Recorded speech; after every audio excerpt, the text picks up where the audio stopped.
Well, good day, viewers. Welcome to 284 Media. I am your host, Kamal Haynes. And on today's featured interview, we're here to talk about the Nagico and Interpath Junior Caribbean Squash Championships that will be held for the first time since 2007 right here in Tortola at the Tortola Sports Club at their squash courts. Well, to provide all the details regarding that big regional tournament is coach of the national squash team, Adam Murrills. We get to all those details right after a quick commercial break. Some claim that the age of a true gentleman is far behind us, but we disagree. He may appear in different guises today, but the values and ideals that make him a gent still stand. The Art of a Distinguished Gentleman by yours truly, Ron Grant, presents Season 6. Introducing Sheldon Fred, actor, film producer, writer. Daylon Vantapool, entrepreneur. Terrence Neal, creative director. Chad George, entrepreneur. Humphrey Liu, financial services professional. Jamali DJ Molly Thomas, sales manager. Kai DeCastro, entrepreneur. Dean the Sportsman Greenaway, journalist. St. Clair Steady Fleming, entrepreneur. Devon Cowell, brand specialist. Robert Green, footballer. And Rick S.S. Grant, author, The Art of a Distinguished Gentleman, coming June 5th, exclusively on 284 Media, inspiring a generation of greatness.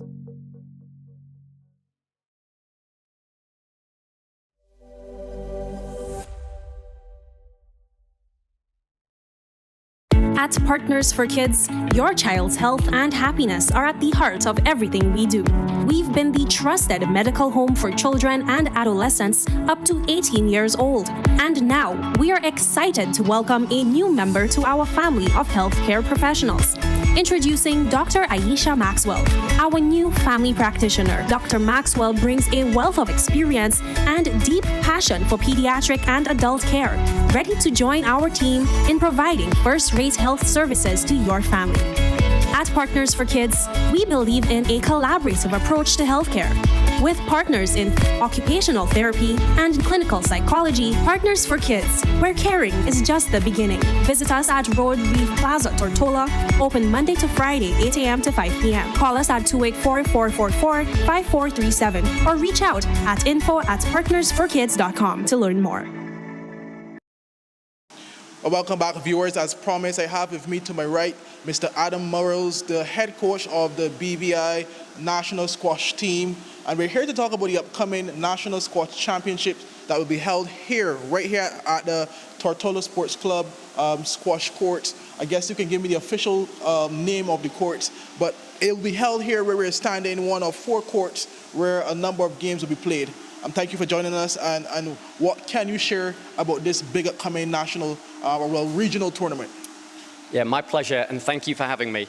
The tournament that's going to be coming up is the Nagico and Interpath Junior Caribbean Championships. It's the biggest regional event, so we're going to have just under 150 juniors from all around the Caribbean.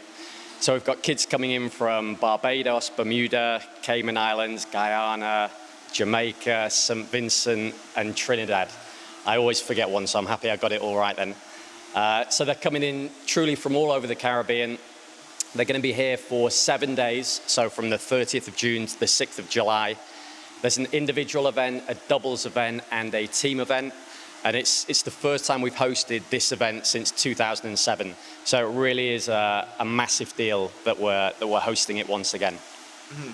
And as you mentioned, one of the biggest junior squash tournaments here in the region. Well, here on Tortola, when last did we have a tournament of this magnitude as it pertains to squash here in the BVI?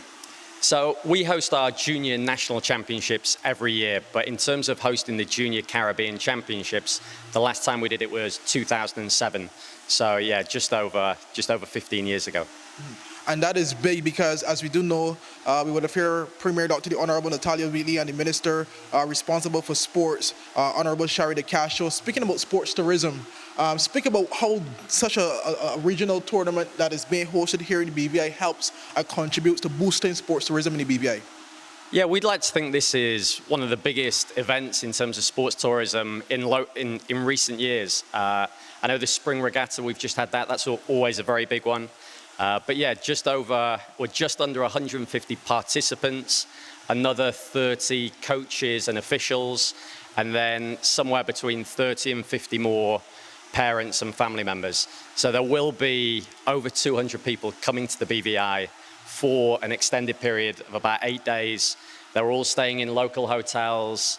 So we've got loads that are being used: Hummingbird, Treasure Isle, Murrills, Fort Burt, Seaview Inn, Village Key, Nanny Key.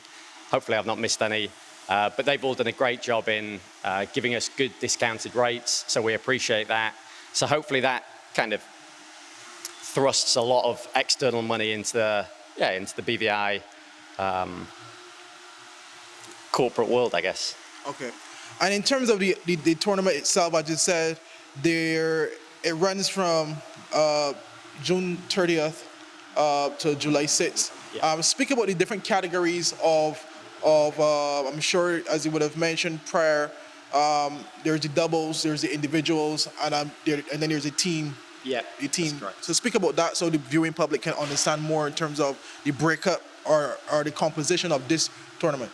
So the first 3 days, so the 30th of June to the 2nd of July, is the individual competition. We have 5 different age groups for the girls and for the boys. So you have under 11s, under 13s, under 15s, under 17s, under 19s. That will run, for those first 3 days. And essentially, you're, of course, representing your country and you're trying to win a medal for your country, but that is very much me against my opponent. Then we move into the doubles. The doubles is 2-on-2.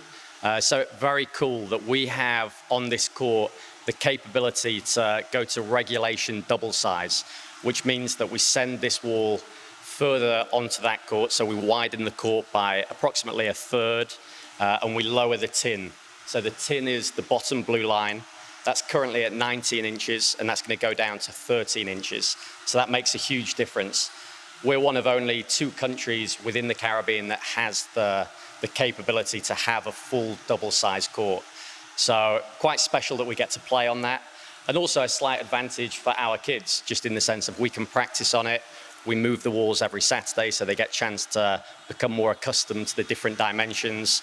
So hopefully, fingers crossed, that's going to give us a little edge going into the competition. And then the final 3 days of the competition are the team event. The team event is very much, it's BVI versus, say, Trinidad. We have to put forward on the boys' side and separately on the girls' side, 1 under 11, 1 under 13, 1 under 15, 1 under 17, and then 2 under 19s. So it's a 6-person team, and we play them in each of those categories, and at the end, there will be a winner. You can, because there are 6 matches, have a 3-all tie. If it's a 3-all tie, it then goes to games count back and points count back. And then at the end of the week, we'll have the closing ceremony where we'll have the prize giving, awards for the individual, the doubles, and the team and the overall team. Okay. And in terms of, you would have spoken about the composition as it relates to the different categories of competition. You would have spoken about the teams coming in, 8 countries participating. I want you to narrow down now and go into detail as it pertains to the composition of the BVI team that will be representing here come from June 30th to July 6th. Okay, so to go through our team, we've got on the girls' side, in the under 11s, we've got Delilah Pease and Leela Mella. In the under 13s, we've got Emily Jackson. In the under 15s, we have Lily Smith. And then on the boys' side, in the under 11s, Ashton Starkey and Devon Mella.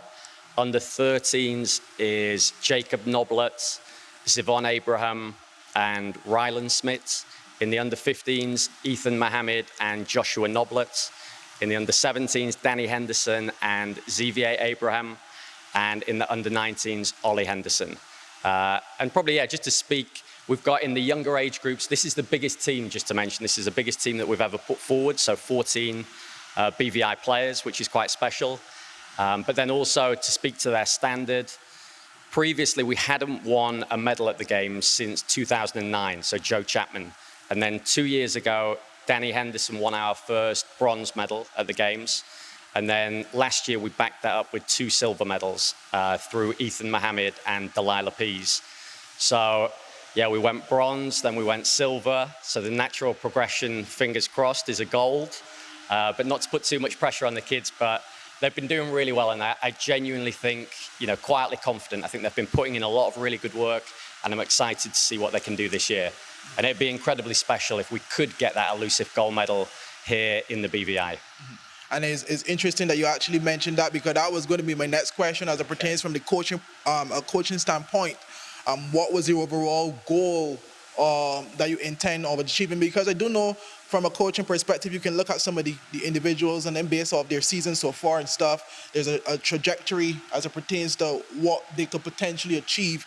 If you was to put a number on it, and I know as a coach you wouldn't like to do it because it tends to put additional pressure on the kids, what would you like the medal tally overall, gold, bronze, and silver, to be of the 14 participating BVI participants that we have in this tournament? What would that goal be like from your perspective? Okay, so you are putting me on the spot here. Normally, and we do a lot of this with the kids, just trying to speak to them about the importance of not getting too carried away with the end result. The most important thing I'm trying to stress to them is everything that we do in the run-up to the game. So in terms of their preparation, in terms of their attitude, in terms of giving 100%, and just trying to instill in them that if they do all of the work in the run-up to it, if they train at their 100% in every session and bring that focus, if they go on the court and they match up with someone on the day, the other guy beats them on that day, we need to be able to look that person in the eye, shake their hand, say well done. Obviously, absolutely fine for them to be disappointed, and we'll look to rectify that for next year. But trying not to get too carried away with putting too many strict goals down in terms of what we can get. I think that we've definitely, to try and give you a bit of an answer, I'm sure you want one, to try and narrow it down a bit, I think we've genuinely got a few kids this year who could get a gold medal if they play well. I think once you get to the final four, it's almost anyone's from there on in, and we've not seen a lot of these competitors for 12 months. And when they're only 13, 14, 15 years old, 12 months is a really long time for them to improve. So having not seen them, we never quite know what the opposition's done. But as I mentioned, I think we're pretty confident in ourselves that we've done a lot of good work. So I'd hope that, last year we got 2 medals. I'd hope that this year we could get 3 at least. And I would hope that one of them at least could be the color gold. Okay. So there you go. I put myself on the line for you then. Yes, which means the kids now have to deliver. I know, I'm under pressure now. So, okay, now, as it relates to the seeding of some of the other juniors that will be here as well, I know initially when I got here, you would have spoken about receiving that list in terms of the seeding of the other competitors. Could you reveal the highest ranked individual that will be here in terms of numbers, in terms of, because I'm sure obviously with this regional competition, the highest of the highest will be here at the Tortola Sports Club squash court to compete, basically win their respective category. Yeah, so in terms of the under-19s, the number 1 seed will be a boy called Nicholas Fairway from Guyana. The boys under-19 is it's actually a very hotly contested category, because last year he won the individual event, but then it all came down to his match in the team event. And unfortunately, in the team event, unfortunately for him, he lost out then to Barbados's Alex Stewart. So he beat Alex in the final of the boys under-19 individual, and then lost to him in the team event, which tipped it in Barbados's favor. So I know that those two, there's a few other really good players in that age group as well, but I think those two are two to watch out for. In recent years, I guess just to let you know the standard of the players that can come out of the Caribbean, Megan Best, she graduated from the juniors, I think 2 years ago. She's gone on to play for the University of Virginia, so she's currently playing there. And within the Pan American Games, she's beaten players in the top 20 in the world. So it really does just go to show how good players coming out of the Caribbean can be. And that's why it's so important, I guess, for me to try and expose our youth to it at a young age and just show them what they're capable of. And you asked in terms of what we're trying to get out of it in terms of our players, not even just the players that are competing in the event, but also our little 6, 7, 8-year-olds. I'm really keen for them to come down and watch and see some of the older, stronger players and just see what's possible and where it can take them with their life in terms of maybe going to college, maybe taking it to a professional route. So all of it comes into it. So I think hopefully this event will have lasting impressions, not only just in terms of the players that play the event, but also for the youngsters who get to witness it here. Okay, great. And I definitely remember Megan Best because I would have done a number of stories from her back in the day, as she would have obviously represented Barbados in a number of regional tournaments and some local in Barbados as well, and done exceptionally well. So in terms of the June 30th to July 6th date, for those persons that want to come down here and watch some of the games, can you give them the times of some of the games in terms of the days, etc.? Yeah, so the exact schedule isn't out yet. So the tournament organizers are still figuring out the exact seedings and what the draws will look like. But matches will run pretty much every day from 9 a.m. through till about 9 p.m. It's a really, really busy week, and there'll be matches on, as you mentioned, 4 courts. We'll have matches on all 4 courts. It's going to be an amazing atmosphere down here. It's going to be packed, so definitely well worth coming down. Everything's free, so you can come on down Tortola Sports Club in Paseo Estate. You're more than welcome to come and watch. We've got the bar restaurant upstairs, so you can keep yourself well fed. And please do get down and enjoy the action. As I mentioned earlier, it's the individual event for the first 3 days. Very cool that on the 3rd of July is going to be the doubles. So we really don't see much doubles on the international regulation size court. So that's a little bit special in itself. So that could be a good day to come down and check it out. And then the team event, great in terms of the atmosphere and in terms of it potentially getting a little bit feisty between the countries. Okay, well, that's a great note to end it on. Mr. Adam Murrills, coach of the national squash team. That is the BVI national squash team. That will be just say, Kamal. Sorry to. Okay, I forget to also mention, because one of the key things that we did mention before too is also sponsorship. Sponsorship. So I do know there are some sponsors that will be on board for this squash championship that will also benefit the athletes as well as coverage, etc. as well. So you speak on the sponsorship. Absolutely, yeah, thank you. So in terms of the sponsorship, you'll all be aware that an event this big, bringing 200 people into the island, it needs a community behind it, and we've been really lucky. A lot of people from the club, but from the community, corporate businesses have got behind the event, and it's people like them who make this event possible. And there are too many to name them all individually, but we do have posters flying around all around the club. They're going up on social media. All our sponsors are named. We are truly appreciative. Again, the title of the competition is the Nagico and Interpath Junior Caribbean Squash Championships. So as you can see on my top, this is going to be the top that we wear.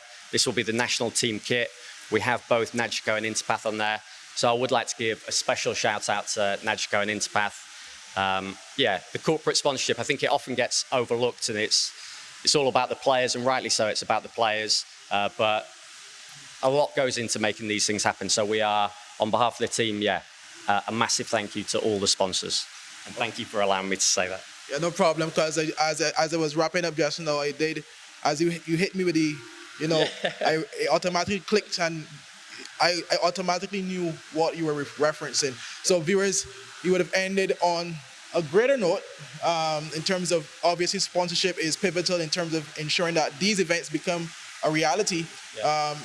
And for those of you who are watching as well, the aim also is to have the coverage of each of these games to be live streamed as well. So stay tuned for further updates as it pertains to that. So Adam, I want to thank you so much for allowing us to come here at the Tortola Sports Club court to inform the BVI public as it pertains to this big upcoming regional squash championship. The first since 2007, as you would have mentioned, to be held right here in the territory, with over 200 persons expected to come in, which would include obviously players, coaches, family, and also been told journalists from other parts, especially one from Guyana would have reached out to me as well. He will be here to look after the Guyana team and the other teams as well too. So it's going to be a day or a week full of activity, but not only sporting activity, as you would have mentioned, economic activity as it pertains to sports tourism. So viewers, I want to thank you so much for joining us here at 284 Media to take a look as it pertains to the 2024 Junior Squash Championships. As you would have said, Nagico and Interpath Squash Championship that will be held right here. For those who would have want to come on down from June 30th to July 6th. You don't want to miss it. I'm Kamal Haynes. Until next time, bye-bye.